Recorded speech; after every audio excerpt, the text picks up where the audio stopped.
Meus amigos, Kombawá, boa noite. Os quarta-feira, 5 de agosto de 2020, nosso encontro de número 74.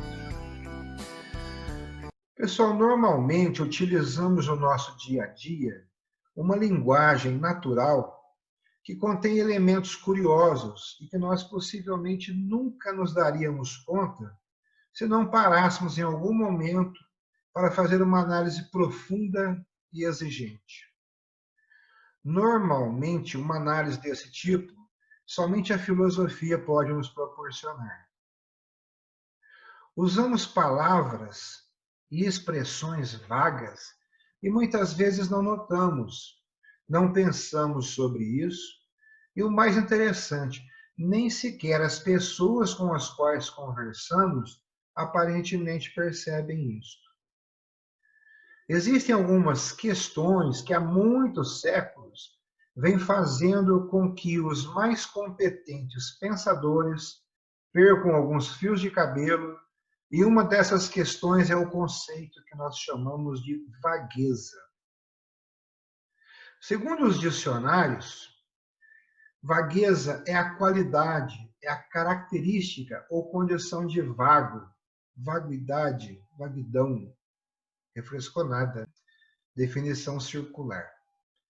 Diz ainda, característica ou condição do que é vago, que se apresenta de uma maneira incerta ou imprecisa. É até estranho pensar sobre o modo em que este fenômeno e os paradoxos ocorrem na nossa linguagem natural, praticamente sem, ao menos em um primeiro momento, chamar a atenção do nosso entendimento do significado. É um fenômeno interessante e, por incrível que pareça, extremamente comum. A vagueza é, em uma primeira análise, a propriedade de certos predicados ou categorias sintáticas de um modo geral, como no termo criança, de admitir certos casos limítrofes e incertos, situados num certo limite de aplicabilidade do termo, que tornariam indeterminadas as suas extensões. Ou seja, quando não parece ser possível determinar se o predicado se aplica ou não.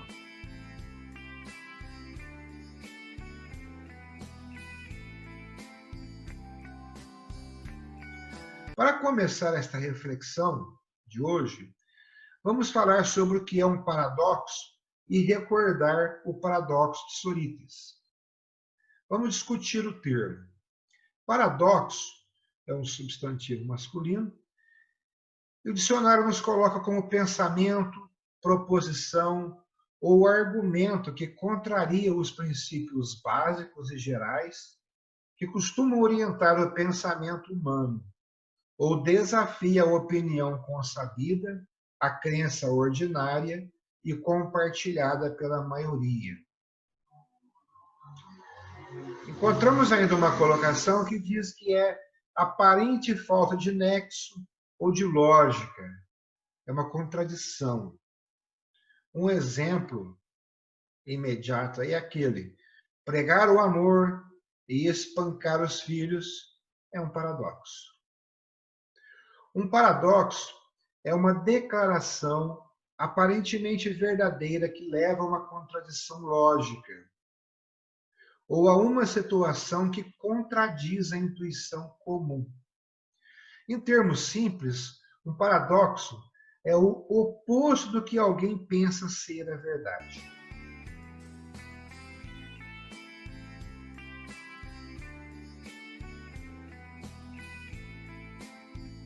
Paradoxo ou oxímoro é uma figura de linguagem, mais precisamente uma figura de pensamento, por isso que nos interessa muito, baseada na contradição. Muitas vezes o paradoxo pode apresentar uma expressão absurda e aparentemente sem nexo. Entretanto, ele expõe uma ideia coerente e fundamentada na verdade. Eu falei de oxímoro, pode ser também chamado de ideia contraditória. Nós já vimos nos fundamentos anteriormente sobre ideia contraditória e, como lógicos, aceitamos que é uma negação de ideia, é uma ideia não clara. Mas aqui no oxímoro, como uma ideia contraditória, aceita-se correntemente por aí que é uma ideia coerente e bem estruturada, mas que apresenta elementos contraditórios à sua própria estrutura. Se trata de um raciocínio com duas ideias em que uma se opõe à outra. É também definido como algo contrário à opinião ou ao senso comum. Esses termos todos, um acompanha o outro, por isso que a gente vai estudar não apenas um, mas os termos adjacentes.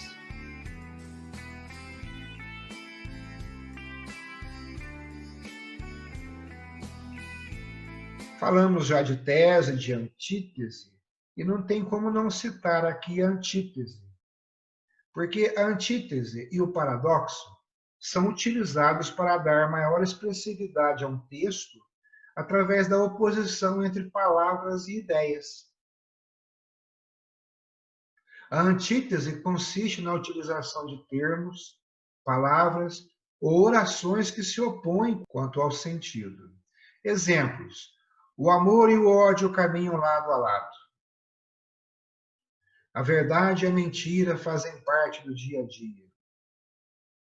Os mesmos braços que serviram de abrigo hoje transmitem solidão. Percebe-se aí, então, que, no mesmo contexto, foram utilizadas palavras que possuem sentidos opostos. A amizade entre um cachorro e um gato, para muitos, é um paradoxo, já que acostumaram com a antítese presente entre eles, amor e ódio.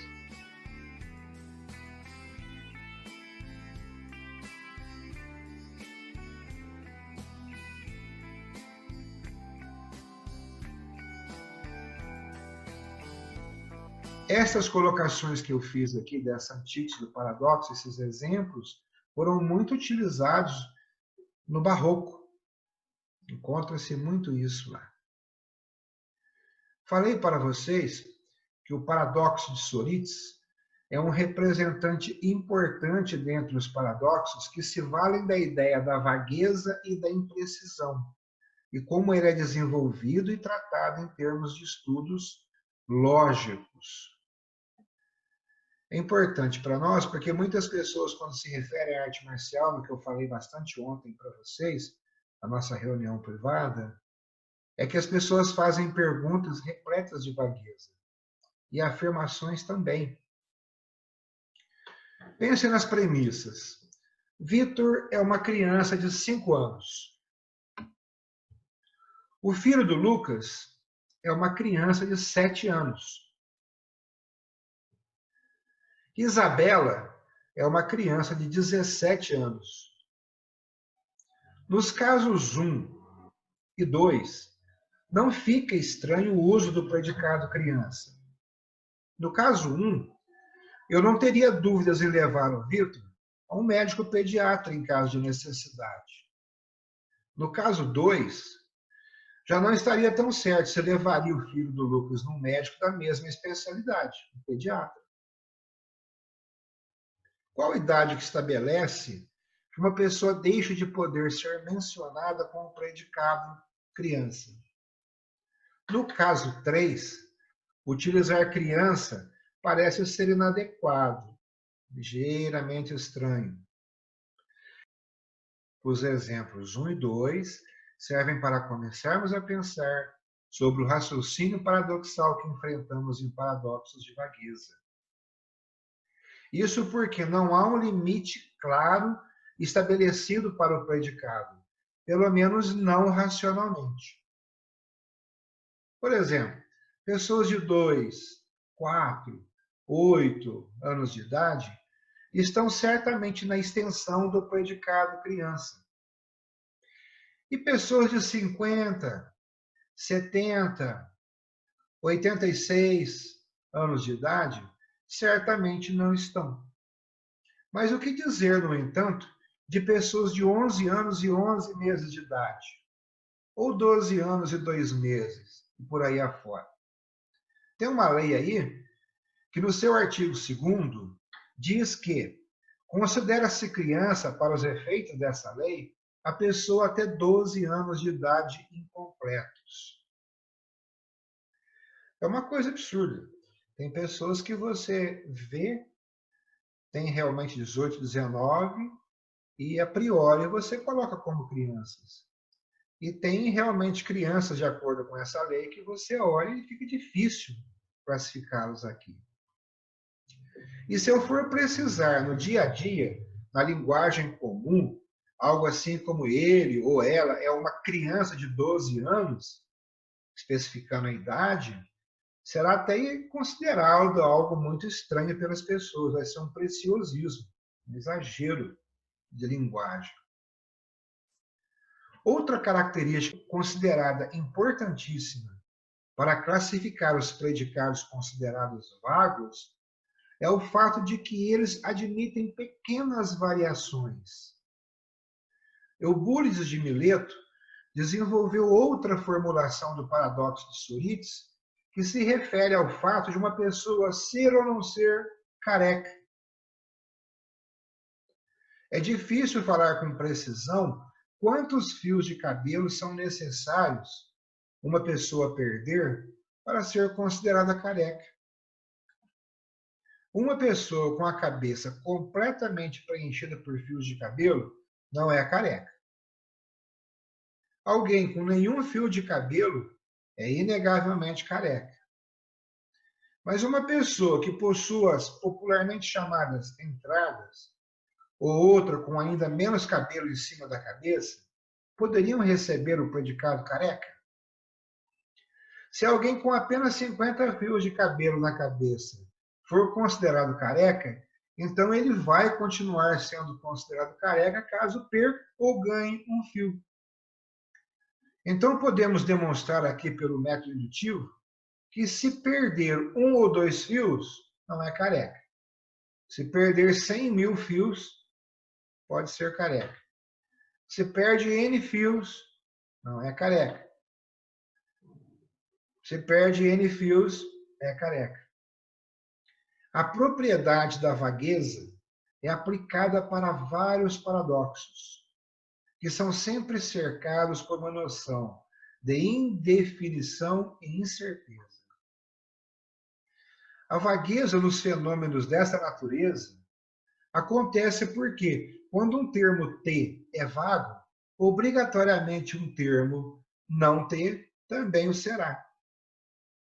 Então a gente percebe que há um limite, a gente quer um limite, mas um pouquinho acima, um pouquinho abaixo, ele não está definido de fato.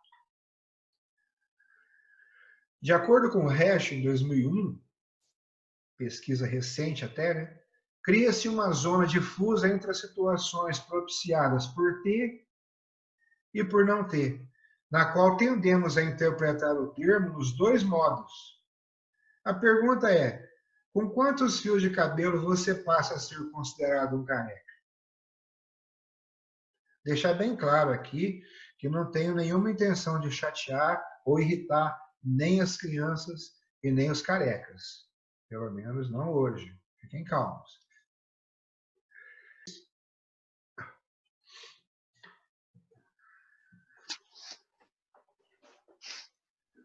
Tá.